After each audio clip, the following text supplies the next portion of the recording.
করতোয়া নদী দেখতে শান্ত, কিন্তু এই নদীর বুকে প্রতিদিনই লেখা হচ্ছে জীবনযুদ্ধের নির্মম গল্প। সূর্য ওঠার আগেই জীবিকার তাগিদে নদীতে নামেন শ্রমজীবী মানুষগুলো। কারো হাতে নেই নিরাপত্তা, নেই কোনো সুরক্ষা ব্যবস্থা। তবুও থেমে থাকে না তাদের সংগ্রাম। গভীর পানিতে একের পর এক ডুব, ঝুড়ি ভরে বালু তুলতেই দিতে হয় প্রতিটি নিঃশ্বাসের হিসাব। একটি ভুল পদক্ষেপ আর তাতেই ঘটতে পারে অপূরণীয় দুর্ঘটনা। এই কঠোর পরিশ্রম, এই ঝুঁকিপূর্ণ জীবন, সবই শুধু পরিবারের মুখে হাসি ফোটানোর জন্য।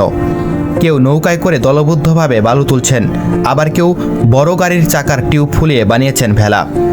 নতুন কৌশলে চালিয়ে যাচ্ছেন জীবনের লড়াই। করতোয়ার বুক থেকে ওঠা এই বালু মানসম্মত হওয়াতে নির্মাণ কাজে এর চাহিদা দিন দিন বাড়ছে।